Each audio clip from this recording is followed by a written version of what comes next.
New at 6, we have new developments tonight in the decades-long fight involving a local restaurant owner. Yeah, right now, Ibrahim Parlak is fighting deportation. The Turkish government is fighting to have him extradited. WSBT-22's Zach Crenshaw is just back from speaking with Parlak, and Zach, he says that he fears what would happen if he was sent back. Yeah, that's right, Rick. Parlak says he would definitely be thrown in jail. He even fears torture, which he says already happened more than 25 years ago, before he fled to the U.S. and was granted asylum in the early 90s. That asylum was revoked after 9/11. Now there's a new effort by Turkey to have Parlak extradited. But Parlak says he's not leaving the place he calls home in Southwest Michigan.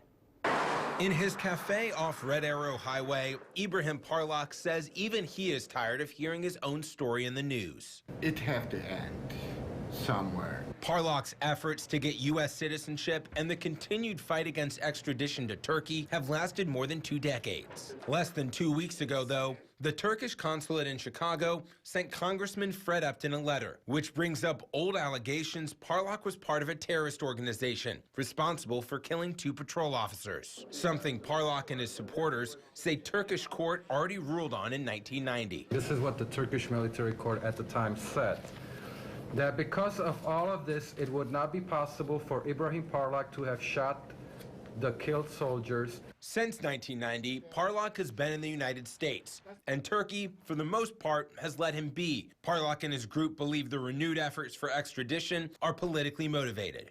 We believe that it's due to the situation that's going on with the Kurds, and because it's bad publicity for them. Parlak and his attorneys have argued that sending him back to Turkey would violate the Convention Against Torture Act, because Parlak alleges he was tortured before fleeing to the U.S. He says if he was sent back, As soon as I arrive Turkey, I will be taken directly to jail. Parlak says he'll continue to fight to stay in the U.S. and asks immigration officials. You put yourself in my situation, and how would you feel?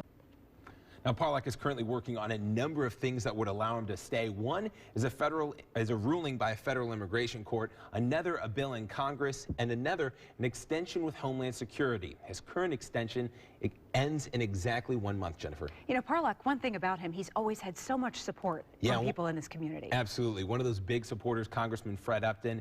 There's also a petition online with more than 35,000 signatures arguing that he should be able to stay. And just this Friday night in Three Oaks, there's going to be a benefit concert by musician Jeff Tweedy. All right, Zach, thank you.